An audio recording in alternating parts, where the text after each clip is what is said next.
నేటి వాగ్దానంగా 91 కీర్తన 7వ వచనం.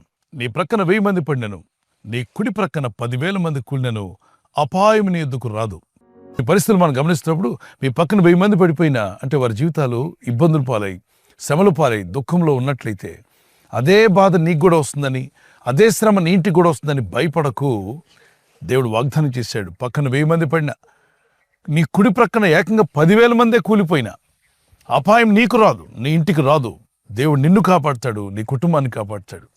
ఇజ్రాయిలును దేవుడు ఐగుప్తు నుండి విడిపించిన తర్వాత కనానుకు చేరుస్తా అన్నాడు కదా, అది సావధానంగా అంత ఈజీగా జరిగిపోలా.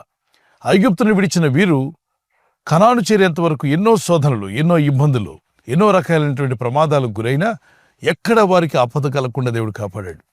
ఏ ఆపదలో వారు పడిపోకుండా కాపాడుతూ వచ్చాడు. వారి పక్కన 1000 మంది కూలిపోతున్నా, పడిపోతున్నా, ఇబ్బందులు పాలవుతున్నా, కుడి పక్కన 10,000 మంది కూలిపోయినా వారి మీదకి ప్రమాదం రాకుండా దేవుడు కాపాడాడు. వారి కుటుంబాలు కాపాడబడ్డాయి, వారి పిల్లలు కాపాడబడ్డారు, వారికి ఉన్న పరిస్థితులు కాపాడబడ్డాయి, వారికి ఉన్న ధనగణతులు ఏదైతే దేవుడు వారికి ఇచ్చాడో అన్నిటిని కూడా దేవుడు కాపాడుతూ వచ్చాడు. వారు వెళ్ళిన మార్గం ఏమన్నంత ఈజీ మార్గమా? కాదు, కఠినమైన మార్గం, క్లిష్టమైన మార్గం. ఈ రోజుల్లో కూడా ఆ మార్గంలో మనం నడవలేం.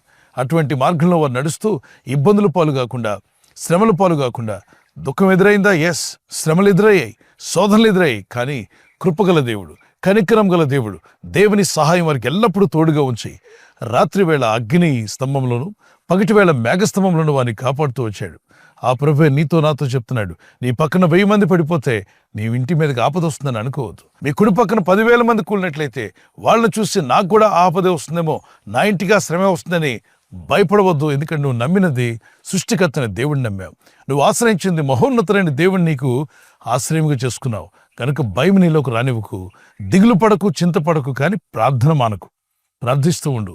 అందుకే అంటాడు ప్రభు, మీరు శోధనలో ప్రవేశింపకుండా మీతో మెలకుగా ఉండి ప్రార్థన చేయండి. నువ్వు మహోన్నతులైన దేవుడిని నీకు ఆశ్రయంగా చేసుకున్నావు కనుక, ఆయన రెక్కల నీరు నువ్వు జీవిస్తున్నావు కనుక, ఆయన మార్గంలో నువ్వు జీవిస్తున్నట్లయితే నువ్వు నమ్మిక ఉంచిన దేవుడు నిన్ను కాపాడి నిన్ను నిలబెట్టి స్థిరపరచగల శక్తిమంతులైన దేవునికి మిమ్మల్ని మీరు అప్పగించుకునండి.